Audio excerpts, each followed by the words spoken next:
Shalom. This week's Sedra is Sedra Yisro. One of the more difficult aspects of studying the stories of the Torah are connecting to the animal offerings mentioned in almost every story in the Torah. Not only do we live in times where animal offerings are viewed as primitive by the Western world, but without the altar and the temple, Jews haven't offered animals as part of religious service in over 2,000 years.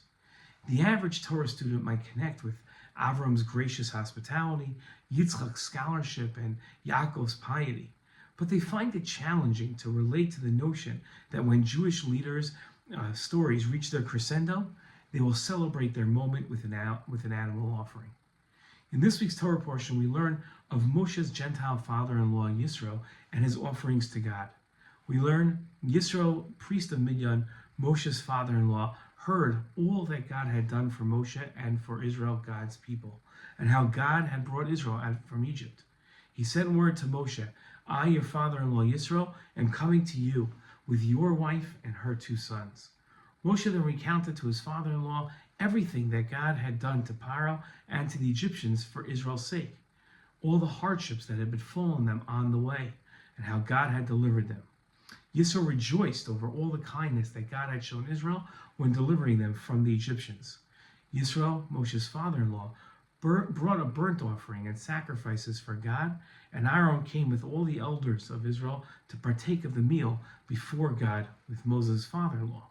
In his commentary to Yisro's offerings, the Sforno wrote about Yisro's motivations in giving his offerings. The offerings were intended as a symbol of Yisro's acceptance of the yoke of heaven.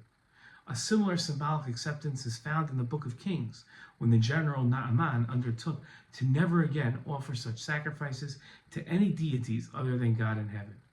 The Sforno understood offerings as an act of accepting the service of God. The Cheskuni took a different approach than the Sforno to Yisro's offerings. He explained that Yisro offered korbanos from a sense of happiness over all the great things God had done for the Jewish people since their emancipation from Egypt. The Cheskuni understood offerings as an act of happiness and appreciation over God's generous actions towards the Jewish people. The Sforno and Cheskuni had 2 fundamentally different perspectives on Yisro's offerings, and by extension, offerings in general. The Sforno's idea that offerings are an act of accepting the service of God focuses on the individual's use of offerings. The Cheskuni's idea, on the other hand, that offerings are an act of happiness and appreciation over God's generous actions towards the Jewish people, focuses on God and relating to God through the use of offerings. Yisro's animal offerings teach a lesson about the service of God. When a person experiences a moment of success or tragedy, or any high emotionally volatile situation, they should respond by committing an act of service of God. This was Yisro's response to his exposure to the Jewish people. The debate between Torah scholars over what motivated Yisro to give a korban is a debate over the particular cause, but the general cause, they agree, it was a healthy reaction of serving God as a response to a high emotional moment in his experience. This past year and a half, the Jewish people have experienced emotionally fraught moments of tragedy and great success. Many people feel lost and do not know how to respond to their volatile emotions.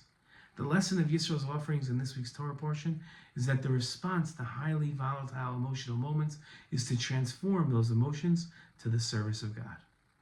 Shabbat Shalom.